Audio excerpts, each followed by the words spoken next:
Assalamu alaikum. Je réponds aujourd'hui aux commentaires de Joshua. Voilà ce qu'il m'a écrit. Heureusement que tu ne fais pas de live. Ton délire ne tiendra pas 5 minutes. Que fait-on dans le latif pour les petits garçons et les petites filles ravagés par les maladies incurables telles les cancers? Ce commentaire, ce bijou déguisé en leçon de théologie de comptoir, on sent que Joshua a sorti son venin avec 2 doigts, un soupçon d'orage mal digéré et une connaissance à peu près égale à 0. Voici ma réponse. Joshua, tu as raison sur un point. Je ne fais pas de live, et encore moins avec les athées. Et franchement, passer mon temps à débattre avec des gens qui confondent Dieu avec un prestataire de service au Miracle Express, c'est pas exactement dans mon cahier de priorité. Ce que tu appelles délire, c'est juste la foi, mais exprimée dans un langage que tu refuses de décrypter.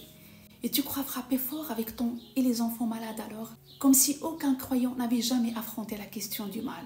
Ce sujet est aussi ancien que profond.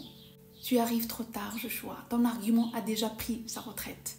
Quand ton nom d'Allah al-Latif, c'est le subtil, celui qui agit dans l'invisible, dans les profondeurs que ta logique binaire ne peut pas sonder.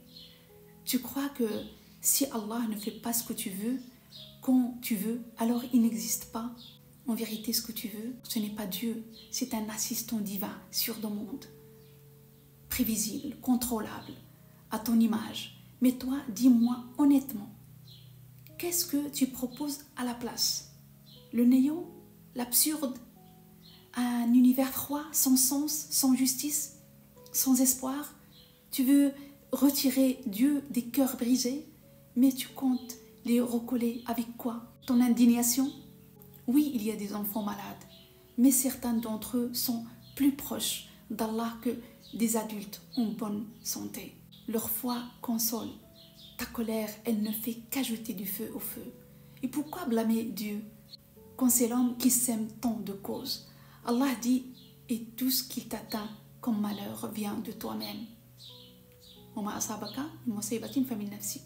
Nous sommes libres, responsables, khalifas sur cette terre. Et pourtant, on détourne les yeux pendant qu'on empoisonne nos corps et notre planète. Tu veux parler de malheur? Très bien, alors regarde autour de toi. Les additifs cancérigènes dans ce qu'on mange, les plastiques, la pollution, les perturbateurs hormonaux, le stress imposé par un système malade, les guerres alimentées par les industries, la médecine qui perd son âme, tout ça c'est l'œuvre de l'homme, pas celle d'Allah. Tu veux te révolter? Très bien, mais sois juste. Révolte-toi contre ceux qui détruisent, pas contre celui qui t'a tout donné. Parce que lui, il t'a laissé les signes, ton corps, ton cœur, ta conscience. Mais toi, tu détournes les yeux. Tu baisses la tête devant les puissants et tu lèves la voix contre le Tout-Puissant.